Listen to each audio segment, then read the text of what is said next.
자, 오늘은 일체의 비결을 배우라. 일체의 비결을 배우라. 라는 제목으로 말씀을 나누겠습니다. 바른 신앙생활을 하기 위해서 우리가 먼저 확인해야 될 게 있습니다. 그게 뭐냐면 내가 무엇으로 부름 받았는가. 이거를 확인하라고 그랬어요. 그래야만 내가 달려가야 될 표대가 어딘지가 명확해진다고 그랬죠. 내가 달리기 한다면 달리기 끝에 있는 그 테이프를 보고 뛰어야 되잖아요. 표대를 향해 뛰어야만 나중에 부름의 상을 받게 돼 있습니다. 그러니까 내가 무엇으로 부름 받았는가를 알아야 그 표대를 향해 뛸 거 아닙니까? 그죠? 그리스도인으로 부름 받았다면 내가 그리스도인으로 살아야 될 것이고요. 예수님을 잘 따르고 순종하는 제자로 부름 받았다면 제자에게 요구되는 자기를 부인하고 자기 십자가를 지는 삶을 살아야 될 것이고요. 하나님의 자녀로 부름 받았다면 아버지 하나님을 기쁘시게 하기 위해 살아야 될 것이고요. 교회 안에서도 마찬가지입니다. 우리가 직분자들로 부름 받았다면 장로로서, 권사로서, 안수 집사로서, 또 서리 집사로서 여러 직분들을 받았잖아요. 그렇다면 그 직분에 합당한 부름의 내용들이 있을 겁니다.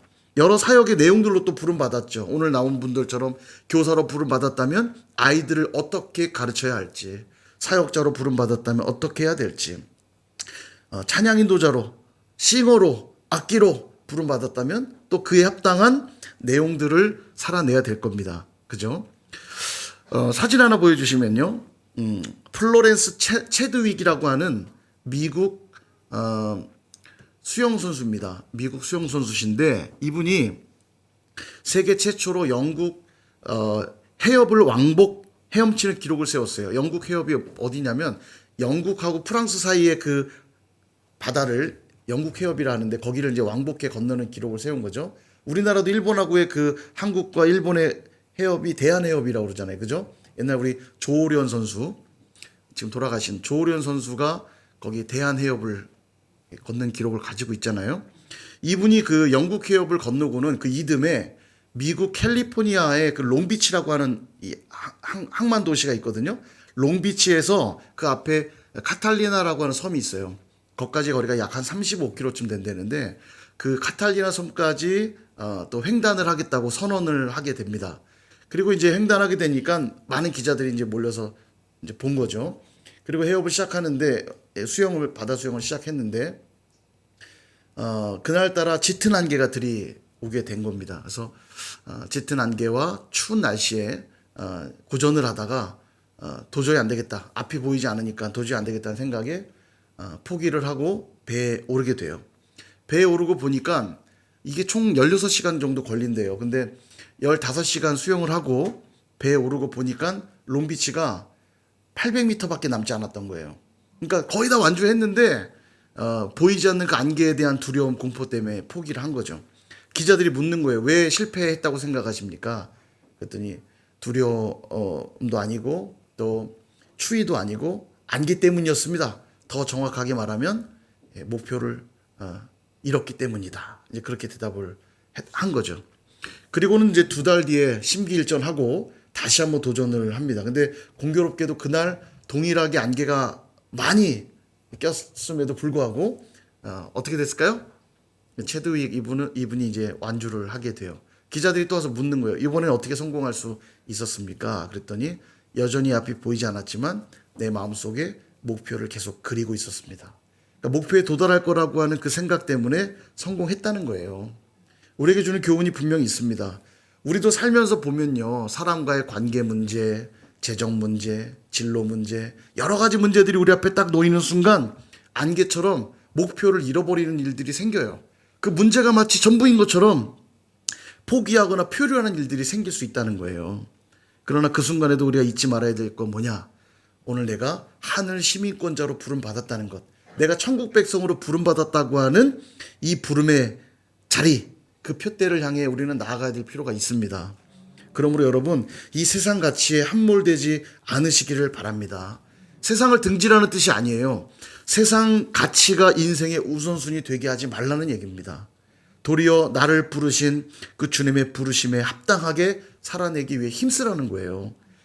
인생의 안개 같은 것들이 계속 몰려올 겁니다. 그때에도 우리 마음속에 목표를 계속 그려내라는 거예요. 나는 하늘 시민권자로 부름 받았지. 그럴 때 마지막 날 우리 주님 앞에 큰 칭찬을 받게 될 줄로 믿습니다. 이제 우리 마지막 단락을 보게 될 텐데요. 오늘과 주일 새벽 이면 빌립보서가 끝나게 되는데 이제 마지막 단락에 들어가는 겁니다. 바울 사도가 빌립보서 쓸 목적을 제가 세 가지로 소개했었는데 기억 하나도 안 나실 거예요. 그래서 또 말씀을 드릴게요. 세 가지 목적. 첫 번째, 네 분의 문제가 교회 안에 있었다고 그랬죠. 네 분. 그래서 우리가 어제 봤나요? 유오디아와 순두계, 순두부 아니고 순두계, 유오디아와 순두계의 분열, 그리고 그들의 뒤에 섰던 사람들, 교회 안에 여러 갈래들이 갈라졌고, 그때 해결책이 뭐였죠? 같은 마음을 품으라. 이게 해결책이었어요. 유오디아와 순두계의 권하노니 같은 마음을 품으라. 그 마음은 어떤 마음이에요? 그리스도 예수의 마음이잖아요. 너희가 이 마음을 품으라. 주님이 품으셨던 그 모습은 뭐예요? 하늘 보자 영광 버리고 이 땅에 오사 종의 형체를 가지사 사람과 같이 되셨고 십자가에 죽기까지 낮아지셨다고 그랬죠. 그 마음을 우리가 함께 품는다면 네 분의 문제 극복할 수 있다. 그 얘기했어요. 두 번째, 편지를 쓴 목적은 뭐냐면 외부로부터 들어온 거짓 메시지들, 외부의 갈등의 문제였습니다. 두 가지가 있다고 그랬죠. 하나는 할례파, 유대주의자들인데 할례를 받아야만 된다. 예수 믿는 것도 좋은데 예수를 믿고 진짜 하나님 백성 되려면 할례도 받아야 된다. 율법도 지켜야 된다. 라고 말하는 할례파들. 그들을 향해 뭐라고 그랬어요? 개들을 삼가라. 그런 자들이야말로 복음을 희석시키는 그들이야말로 진짜 이방인이다. 그들은 유대인 아니다. 그 얘기했다고 그랬죠. 복음을 복음되게 해야 됩니다. 복음이 뭐예요? 예수 그리스도를 믿음으로 구원받는 거잖아요. 맞죠? 여기에 다른 거 덧대면 안 돼요. 요 얘기를 하나 했고 또 하나 뭐냐면 완전주의자들이라 불리는 이들. 이들은 구원을 완전하게 이루어졌기에 이제는 멋대로 살아도 아무 상관없어. 반도덕주의자들. 그러니까 좀 윤리적으로 부족하게 살아도 아무 상관이 없다고 말하는 그들. 쾌락을 누리며 살라고 말하는 그들. 그렇지 않다. 우리는 표대를 향해 가야 된다. 오늘도 열심히 달려야 된다. 그 얘기했죠. 자전거 돌리는 것과 같다고 그랬죠. 자전거를 이 페달을 멈추는 순간 어떻게 돼요? 넘어지잖아요. 그죠? 무욕이 부릴 분들처럼 왜 가만히 계세요? 안 하고도 난 안 넘어진다.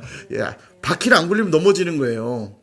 나는 네 발 자전거 타야지. 왜 그런 거 없어요. 우리 수연이는 네 발 자전거 타지만 여러분들이 탄 자전거는 두 발 자전거입니다. 멈추시면 안 돼요. 페달을 계속 굴려야만 주님이 마지막 우리를 부르신 자리까지 가는 겁니다. 이 두 번째 얘기를 하고 세 번째가 뭐냐? 빌립보서 쓴 세 번째 목적, 빌립보 성도들을 향한 감사를 표현하려고 썼어요. 오늘이 그 내용입니다. 10절을 보면 내가 주 안에서 크게 기뻐한대요. 너희가 나를 생각하던 것이 이제 다시 싹이 남이니 너희가 또한 이를 위하여 생각은 하였으나 기회가 없었느니라. 아멘. 주 안에서 크게 기뻐하는데 이유가 뭐냐? 너희가 나를 생각하던 것이 이제 다시 싹이 났대요. 이 무슨 말인가? 설명을 좀 드리면 빌립보 교회가 원래 바울 사도에게 사역 후원을 계속했습니다. 빌립보 교회, 내일 자세히 설명을 드리긴 할 건데 빌립보 교회를 개척한 다음에 매를 맞고 감옥에 갇히잖아요. 그리고 이제 풀려는 나지만 빌립보 지역을 떠나게 되죠. 그 다음 간 데가 어딥니까? 2차 전도 여행 때 데살로니가. 기억하시죠? 늘 이렇게 새로워요. 그죠? 우리가 수요일마다 공부하는데도 표정을 보면 그 표정이 참 늘 새로운 걸 깨닫는 그 은혜로운 표정. 너무 감사해요. 제가 할 일이 많다는 얘기니까. 자, 그래서 데살로니가에 도착을 해서 교회를 세울 때 복음을 잘 전하기 위해서 사례비를 받지 않았습니다. 그리고 밤낮으로 일했어요.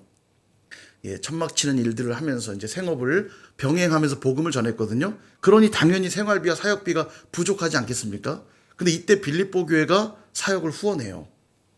도움을 받습니다. 얼마나 감사해요. 신생교회임에도 불구하고 힘을 모아 바울의 사역을 도와요. 그런데 이후에 이 후원이 끊기게 됩니다. 여러분 알다시피 빌립보 교회가 어려움을 겪잖아요. 황제 숭배가 가득하던 빌립보란 도시에서 황제 숭배를 안 하다 보니까 영업하기 어려워지고 배척당하게 되고 왕따 당하고 점점 가난해지게 됩니다. 어려워져요.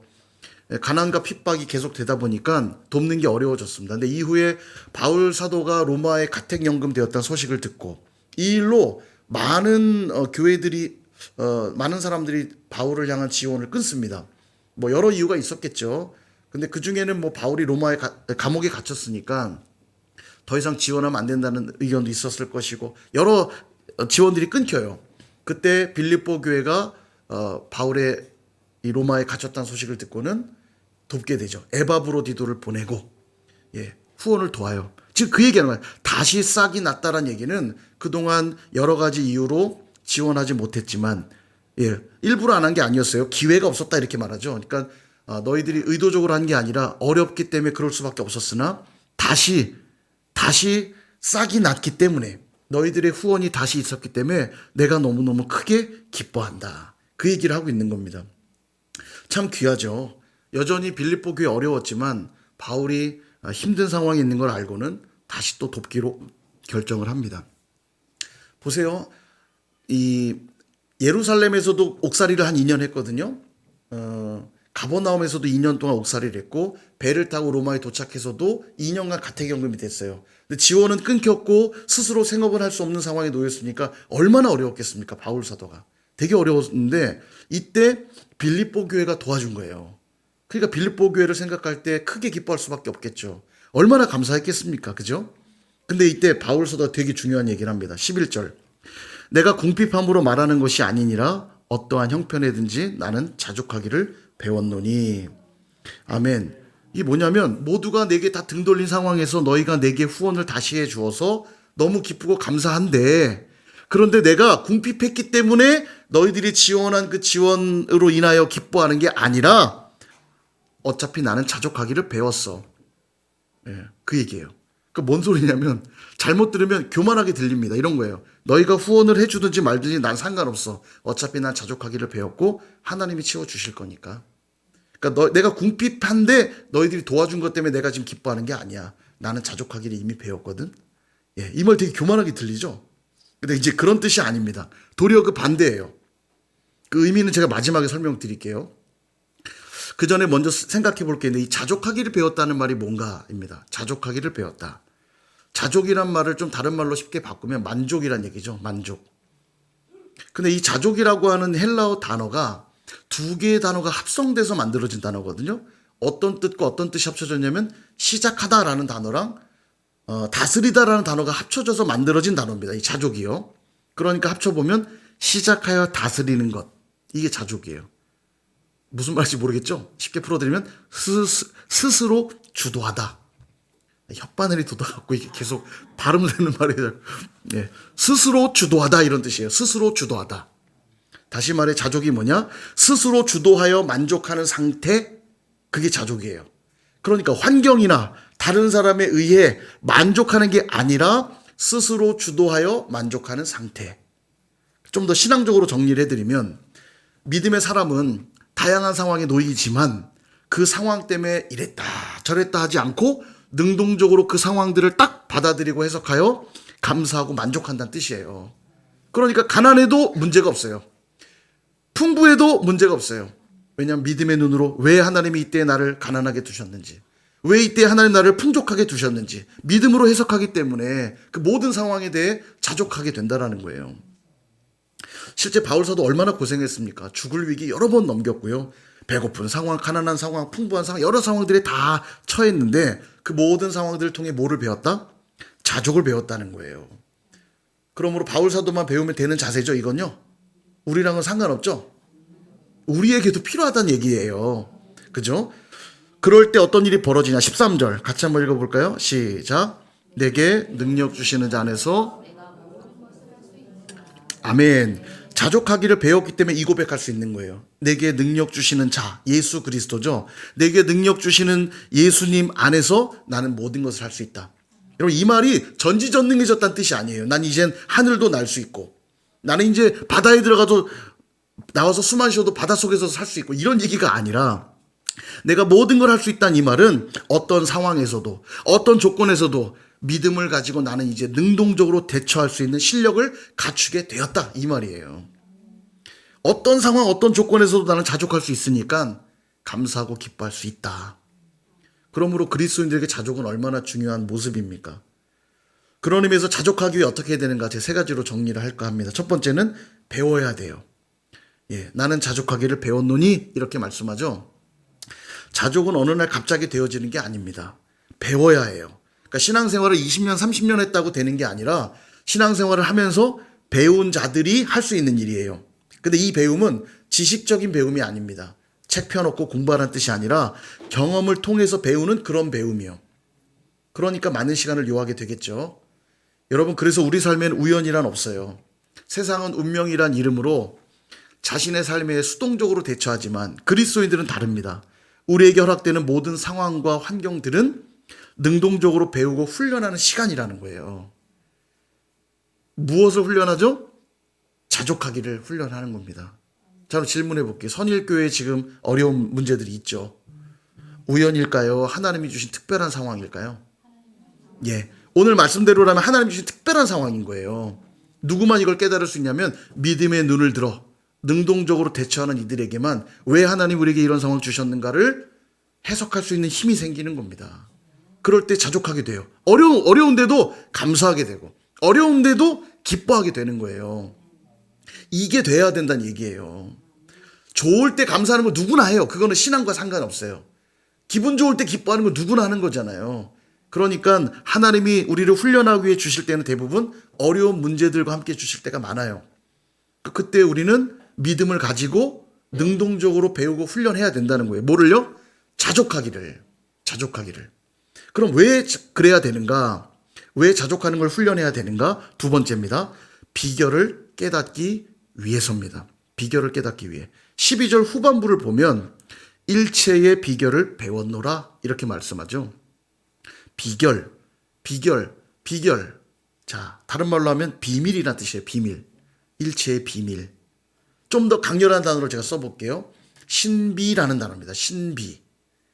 그러니까 우리 삶에 허락된 모든 상황들, 우리 삶에 주어진 모든 환경들 안에는 뭐가 숨겨 있냐면 하나님의 신비가 숨겨져 있다는 얘기예요. 하나님의 신비가 숨겨져 있기 때문에 그러므로 우리는 그 모든 상황들을 통해 자족함을 배우고 훈련해야 된다는 겁니다.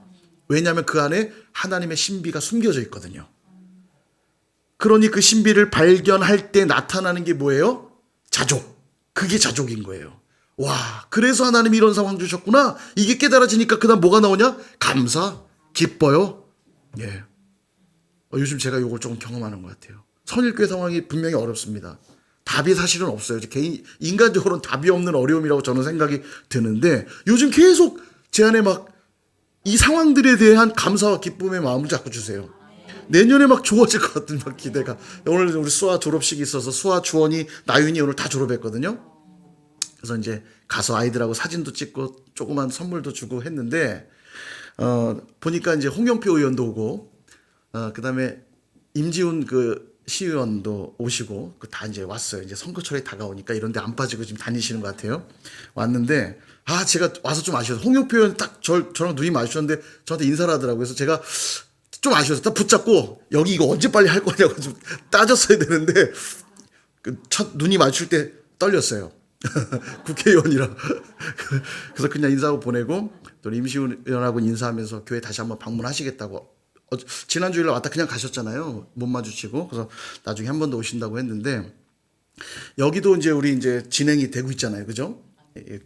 교보 증권 컨소시엄이 이제 채택이 됐고 이제 국방부랑만 협상만 되면 아마 상당히 빠르게 진행됐고 지금도 옥상에 가서 좀 보니까 상당히 땅을 많이 팠습니다. 지금 무슨 작업하고 있냐면 그 미군 부대가 썼기 때문에 거기에 이제 오염도, 그 오염도 해결하는 것 때문에 지금 한 70% 정도 진행이 됐다고 그러거든요.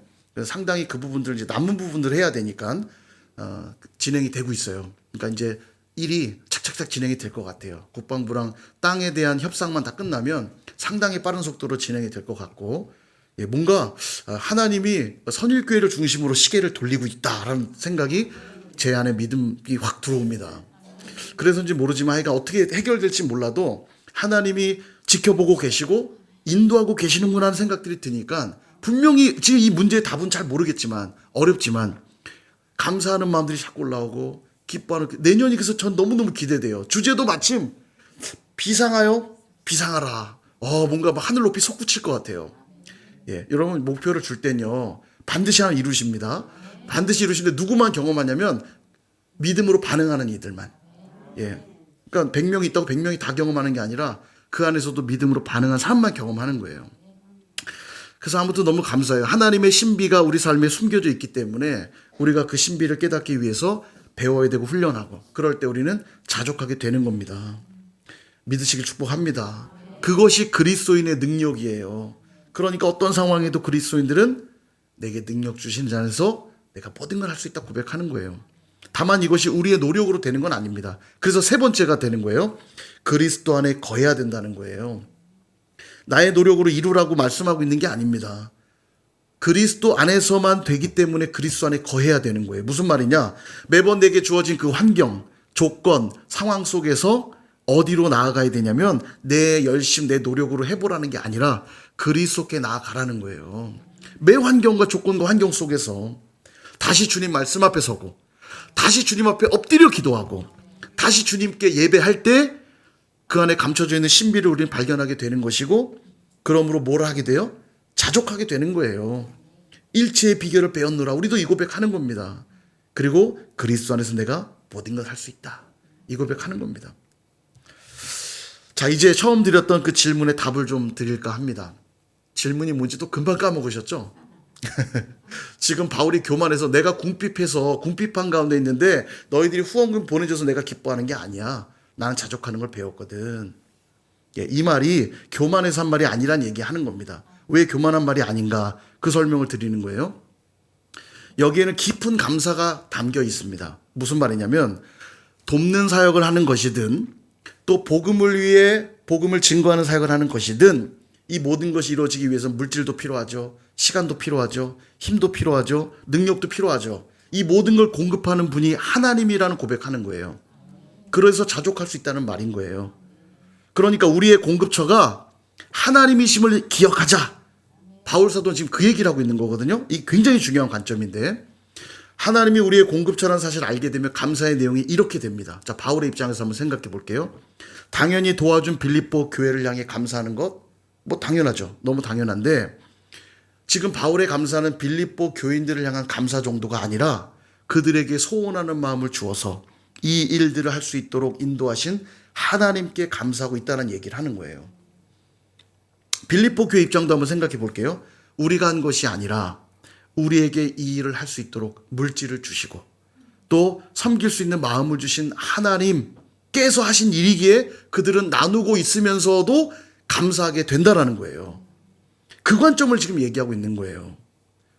여러분, 이 관점이 왜 중요하냐? 만약에 하나님이 하셨다, 하나님이 모든 걸 공급하신다는 이 관점을 놓치게 되면 자기가 하나님 되는 우를 범하게 됩니다. 이런 거예요. 선교사님에게 후원금을 보내요.